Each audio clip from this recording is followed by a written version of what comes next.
Selamat pagi saudara. Sebelum kita membaca dan merenungkan firman Tuhan, mari kita berdoa. Terima kasih kepada-Mu Tuhan untuk hari yang baru yang boleh kami jalani. Biarlah Tuhan memimpin, menyertai, dan memberkati kami sepanjang hari ini.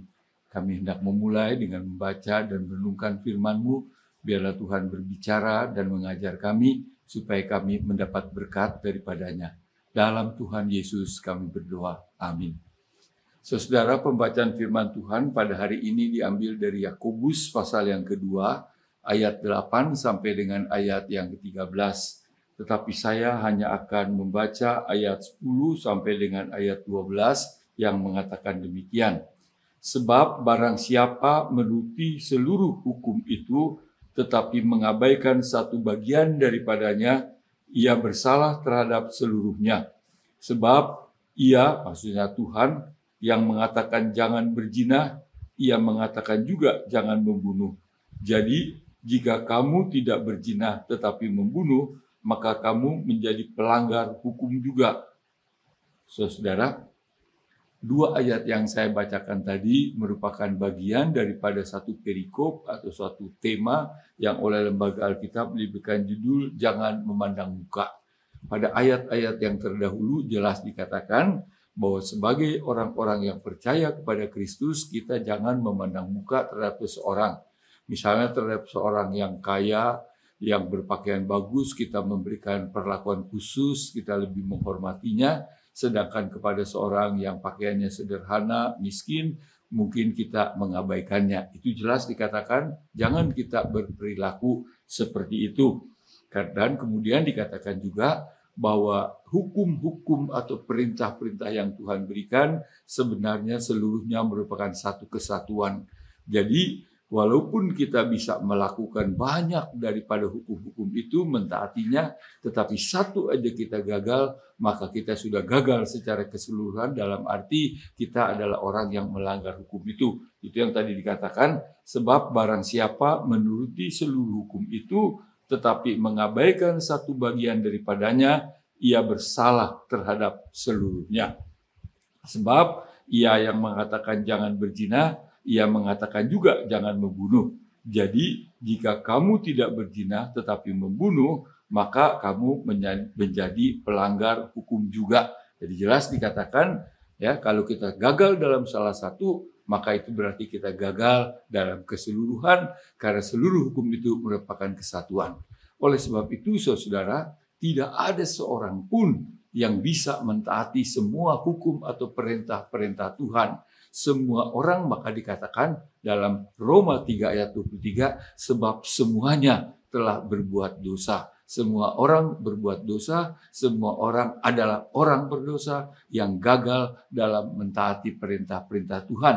Dan kemudian dikatakan dalam Roma 6 ayat 23, upah dosa adalah maut, tetapi karunia Allah adalah hidup yang kekal di dalam Kristus Yesus Tuhan kita. Karena semua orang telah berbuat dosa, kemudian gagal dalam melaksanakan perintah Tuhan, maka sebenarnya semua orang sudah berada di bawah hukuman Tuhan, di bawah maut itu tadi. Tetapi kemudian dikatakan karunia Allah adalah hidup yang kekal di dalam Kristus Yesus Tuhan kita.